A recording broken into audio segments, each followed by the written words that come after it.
هۆکار چییە کە ئێستا لەگەڵ ئەم سامانە باشە و لەگەڵ ئەم بەرهەمە باشەی کە هەمانە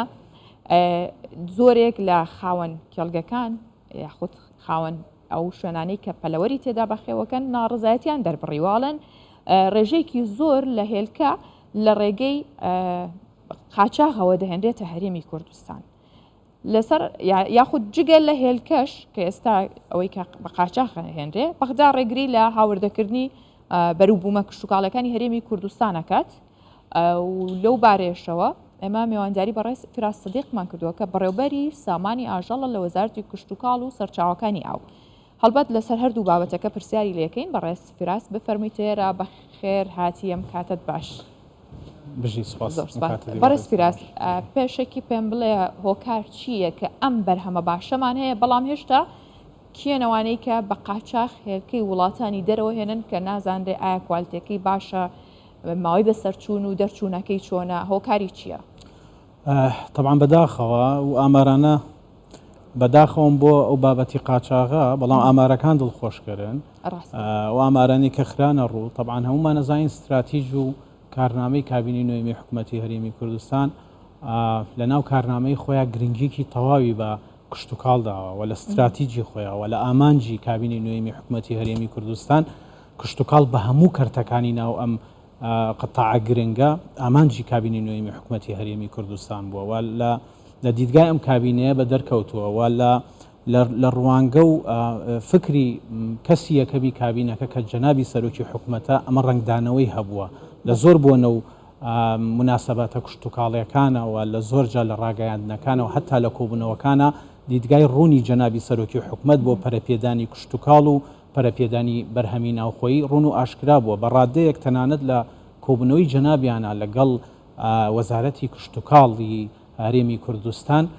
جەنابیان دیدگای تایبەتیان هەبوو بە پەرەپێدانی سامانی ئاژەڵ کەمە شۆک و بەڕێوەبەرێکی سامانی ئاژەڵ ئەمە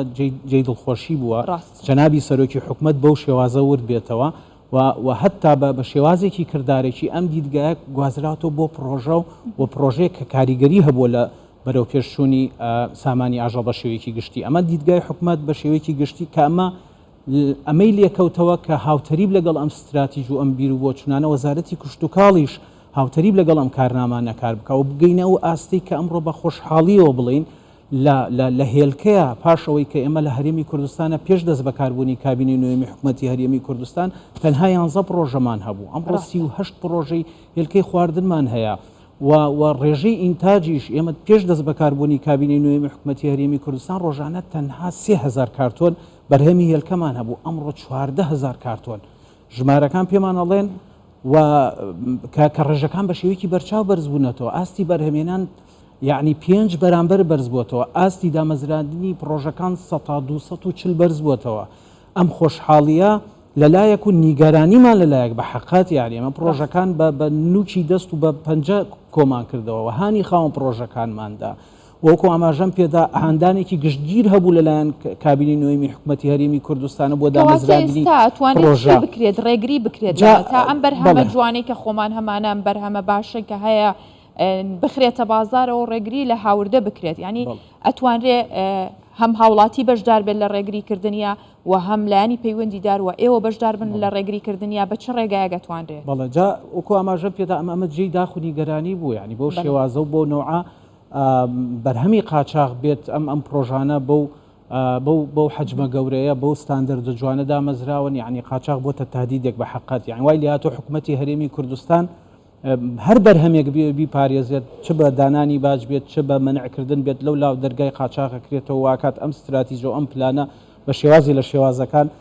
هەمووشمان نەزانین بابەتی قاچاغ بە چی شێوازێکە و بە چ نەوعێک و بە چ ئەوەکە ئالێت چییە بە حقەت لێرە ئێمە بۆ نمونە باسی بابەتێکن ئێوەکو ڕاگەیاندن ئێمە شۆکوجیەتی حکومی باس لە بابەتی قاچاغەکەین و باس لە خۆراکێکەین لە کۆتایی جگە لە ئەوەی کە ئەم قتاعێکە خەڵکێکی زۆر ئیشی تیاکات و دەستێکی کار و ئەمە هەلێکی کاری باشی بۆ خەڵکی ڕەخساندووە لە لایەکی ترەوە بابەتی ئەمنی غیزایی و ئەمنی خۆراکیشە کەم قتاع توانێتی دابینی کە خاستن لە هێلک و لە هێلکە و لە گۆشتی بریشکە لێرە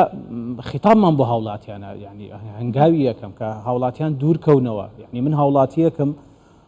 جگە لە بابەتە نیشتیمانی و قومیەکە کە پاڵم پێوەنێ بتێنێتوێ یعنی هەر شتێکە بێت بەرهەمی دەرەوە هەر بە هەر شێوازێک بێت ئەوێ پاڵپشتی بەرهەمە ناوخۆیەکەی خۆمان بکەین بە حکمەوەی کەم بەرهەمە لە ناوخۆیان بەرهەم دێ وەکو جەنابەت بە شێوەیەکی جوان ئاماژێت پێدا ئێمە جوانتر چاودێریەکەین لە ژێر سەرپەرشتی خۆمانە نزیکن لە خۆمانەوە خاوەن کێڵگەیکی پەلەوەری دوورترینیان یعنی بینی شارەکانی ئێمە 2 سەعات ڕێگایە بە سیارە بەڵام بەرهەمێک لە دەرەوە دێت جگە لە مۆزوعی قاچاغێکی حتاگە بەڕسمیش داخل بێت یعنی بە 100 کیلۆمەترە بڕێت ئەمە احتیمالی کوژانەوەی سیارەکانی احتیمالی گۆڕینی کۆمەڵی مەسائل هەیە فبۆیە منوەکو هاوڵاتێک مافی خۆمە کەچمە مارکێتێک هێلکەیەک دەرخواردی مناڵەکان مەدەم بپرسم و پرسیاری ئەو بکەم ئایا بەرهەمی ناوخۆیە یان بەرهەمێکی هاوردەکراوە هەر بەرهەمێکی هێلکە لێرەوە بە هاوڵاتیان ئەڵین ئەگە مارکێتێک ئەگەر فرۆشگایەک ئاماژەی بێوەدا ئەوە هێلکەی خۆمان نییە چکەوانەی خۆمان هەمووی ناوی کۆمپانیەکانی لەسەر نووسراوە کۆمپانیا کوردیەکان و بەرواریشی لەسرە بەڵام ئەوەی کە دەرەکی هیچ بەرواری لەسرە بەڵام ناوی کۆمپانیای لەسەر ئەمە لە کاتێکا کاک فراس کاتێک هاوڵاتیەک توی هاوڵاتی کە چیتە ناو مارکێتێکەوە بازارە دوکانێکە بینی هێلکەیەکی لێە تەنها بەرواری دەرچوون و بە سەرچوونەکەی لەسرە بەڵام تۆ دڵنیای لەوەی کە کەی ئەو بەروارەی لێدراوە لە هەرێمی کوردستان ئەمە تێناپەڕێت بەسەر وەزارەتی کشتتوکاڵ و بەسەر لایانی پەیوەندیدارە لە بەروی ئەوان خۆیان نەزانن کەی بەرواری دەرچوونەکەی هەبووە و بە سەرچوونەکەشی بە هەمان شێوە بەڵام ئێستا ئەما کەوێتە سەر هاوڵاتی وەکو بەڕێستان ئاماژەتان پێکرد کە تا چەند من لە ڕووی نیشتیمانیەوە لە ڕووی تەندروستی ماڵ و منداڵی خۆمەوە گرنگی بەم بابەتە بم ئێستا عێراق دژایەتێکی دیکەی دەست پێکردووی ژەوەیە کە ڕێگریە کات لە هاوردەکردنی یاخود ناوێ هیچ ئەو بەرهەمانێک کە ئێمە هەمانە بیبات بۆ ناوەڕاست و خواروی عێراق کامە لە کاتێکا پێشتر پێویستی پێبوو بەو بەرهەمەی ئێمە کە چەندێ بەرهەمێکی باشە ئەیبرد ئەوە بەتایبەت لە سامانی پەلەوەرە بۆچی ئێستا قەدەغی ئەوەشی کردووە هۆکارەکەی چییە؟ طبعا عێراق بەردەوام پێویستی بە بەرهەمی مریشکە لە هەرێمی کوردستانەوە بۆی بچێت لەبەرەوەی عێراق ئەتوانێت ساڵانە تەختی 125 تەنها پێداویستی ناوخۆی خۆی بکات ئەو 175 کە هەیەی بەشێکی لە ڕێی هەرێمی کوردستان و بەشەکەی تریشی لە ڕێی مریشکی بەستوی هاوردەوە پڕێکاتەوە یعنی بە حقت بە پێی ئەزمموی خۆمان ئەگە پرسیارەکە بۆ شێوازە لە منەکەی هۆکارەکە چیە بە پێی ئەزمموی خۆمان لە ماوەی ئەم چەند ساڵە و بپی ئەو کۆبنەوانەی کە لەگەڵ وەزارەتی کشتتوکاڵی عێراق و وەزیری کشتتوکاڵی عێراق و جیهاتی فەنی ئەوانە ئەنجاممانداوە گەشتونێتەوە حقیقەتی ئەمە تەنها ئستێدافی بنیەی تحتی هەرێمی کوردستانە هیچی دیکە یعنی دەیانێت لە هەرێمی کوردستان لە چی سێکتەرێکە لە چه قتاعێکە لە چه بوارێکە پێشکەوتووە دێن ئستێدافی ئەو سێکتەرە دەکەن دێن تەوان بەتەکید تۆ کە منعی ناتجی نهایی بەرهەمەکەت کرد لەوەی کە ساغ بێتەوە دژایەتی ساغ بوونەوەکەیت کرد و دەرگاکانت لەسەر داخست وردەوردا ئەم سێکتەرە ئەپوچێتەوە دەنا عێراقەکە وەکو پێویستی بێت ئێستاش تام چرکە ساتێک کە قسەی تیاکەی نرخی مریشک بە ڕێژێکی بەرچاو لە خواروون ناوەڕاستی عێراق بەرز بووەتەوە نرخەکەی گەشتوتە 4500 لە هەرێمی کوردستان بە 2500 دینارە یعنی لەم زەرفەشە ئیجازە نادا بە چوونی بەرهەمەکانی هەرێمی کوردستان وەکو ئاماژەم پێدا ئەمە جانبێکیتی جانبێکی دیکە دەیەوێت احتیمامێک بە قتاعی پەلەوەر بدا لە ناوخۆی خۆیان و بەرهەمەکانی هەرێمی کوردستان بە حکمی کوالێتی باشیان و بە حکمی ئەو سیقە و متمانەی کە لای هاوڵاتیشی عەرەب بە پێی ئەزمموی تێکەڵاویان لەگەڵ هەرێمی کوردستان ئەو هاتوچۆی کە لەم چەند ساڵەی دواییان ڕوویدا تێگەیشتون لەوەی کە هەرێمی کوردستان لە مۆزوعی حکومداری و لە مۆزوعی دەوڵەتداری هەرێمێکی زۆر پێشکەوتووە بۆیە هەر شتێ لەو هەرێمەوە بەرهەم بێتە دەرەوە سیقە و متمانەیەکی تەواویان پێەیە کەوە لە ژێر ڕقابە و چاودێری موسساتی حکوومەتی هەرێمی کوردستانە ئەو موسساتانی کە ئەو موسساتەی کە خۆیان خەلفێتێکی متمانەبوون و باوەڕبوونیان پێ هەیە فەمە ڕنگدانەوەیە بێلەوەی کە بەرهەمێکی هەولێر سلێمانی دهۆک دەچێتە جنوب لەگەڵ بەرهەمێکی بەسڕە هاوڵاتی عەرەبەکە زیاتر بەرهەمەکەی ئەماکڕێ فدێت منعی تۆکە بۆ ئینتیعاشی بە پرۆژەکانی خۆی بدا لەلایەکی ترەوە ئستدافی قتاعەکەدا چکە ئەکات چکە پێشکەوتووە یعنی مریشک لێرە بەرهەمی کشتتوکاڵی شتێکمان پێ ئەڵێت ئەو شکوگومانی ئەگەر لێرە و لەوێ لای هاوڵاتیەک دروست بوو بێت لەسەر کەیسەکانی تری وەکو نەوتۆمان ئەمە دگەێنێتە قەناعەت کە لە نەوتا چۆن ئستێدافی کردووی لەمەشا ئستێداف داکا باشکەواتە لەم کاتەدا چ ڕێگەیەگە داد بە هەرێمی کوردستان کە ئێوە بەلایەنێکی ئەرێنی وەری بگرن بۆ یاخو بڵێ بۆ هەناردەکردنی ئەم بەرهەمە بۆ دەرەوە ئەو کات پێویستە بە عێراق نابێت ئەو کاتە وڵاتانی هەرچۆن